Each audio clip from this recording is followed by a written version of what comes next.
Welcome to Bismi Bakers cooking vlogs. എല്ലാവർക്കും നമസ്കാരം. ഇന്നൊരു വാട്ടർമെലൺ ഡ്രിങ്കാണ് ഞാൻ ഉണ്ടാക്കിയത്. വളരെ ടേസ്റ്റി ആയിട്ടുള്ളൊരു ഡ്രിങ്കാണ്. നിങ്ങൾ കൂടി ഒന്ന് ട്രൈ ചെയ്യണം. ഇഷ്ടമാണെങ്കിൽ ഒന്ന് സപ്പോർട്ട് ചെയ്യണം കേട്ടോ. Thank you. ആവശ്യമായ ഇൻഗ്രീഡിയൻസ് പറയാം. വാട്ടർമെലൺ, പൗഡർഡ് ഷുഗർ, പഞ്ചസാര പൊടിച്ചെടുത്തിരിക്കുകയാണ് പെട്ടെന്ന് ഡിസോൾവ് ചെയ്യാൻ വേണ്ടി. ലെമൺ ജ്യൂസ്, ജിഞ്ചർ ജ്യൂസ്, ഇഞ്ചി ചതച്ച് നീരെടുത്തതാണ്.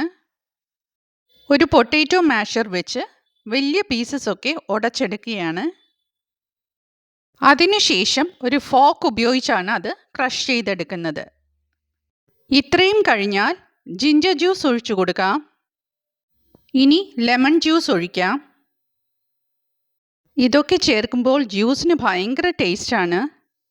അടുത്തതായി പൊടിച്ച പഞ്ചസാര ചേർക്കാം.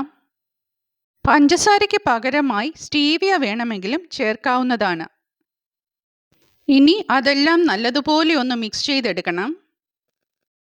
ഇത് ഫ്രിഡ്ജിൽ വെച്ച് ചിൽ ചെയ്ത ഒരു ബിയർ മഗ്ഗാണ്. ഈ പ്ലേറ്റിൽ കുറച്ച് വെള്ളം എടുത്തു വെച്ചിട്ടുണ്ട്. ഈ വെള്ളത്തിലേക്ക് മഗ്ഗിൻ്റെ റിം ഒന്ന് ഡിപ്പ് ചെയ്തെടുക്കണം. അതിനുശേഷം എക്സസ് വെള്ളം ഷെയ്ക്ക് ചെയ്ത് കളയണം. ഇനി കുറച്ച് ശർക്കര പൊടിച്ചു വെച്ചിരിക്കുന്നതിൽ മഗ്ഗിൻ്റെ റിം ഒന്ന് ഡിപ്പ് ചെയ്തെടുക്കുകയും വേണം. ഇതൊരു ലേസ് എഫക്റ്റിന് വേണ്ടി ചെയ്യുന്നതാ. ഇനി ആ വാട്ടർമെലണും ജ്യൂസും ആ മഗ്ഗിലേക്ക് നിറയ്ക്കണം. മഗ്ഗിൻ്റെ റിമ്മിൽ തൊടാതെ വേണം ഫിൽ ചെയ്തെടുക്കാൻ. കാണാൻ ഒരു ഭംഗിക്ക് വേണ്ടിയാ ഈ ശർക്കര പൊടിച്ചതിലൊക്കെ മുക്കിയെടുക്കുന്നത് കേട്ടോ. ശർക്കരയ്ക്ക് പകരം പൊടിക്കാത്ത പഞ്ചസാര വേണമെങ്കിലും എടുക്കാം. അങ്ങനെ വാട്ടർമെലൺ ജ്യൂസ് അഥവാ എൻ്റെ കലക്കൻ ലേഡി ഇൻ റെഡ് റെഡി.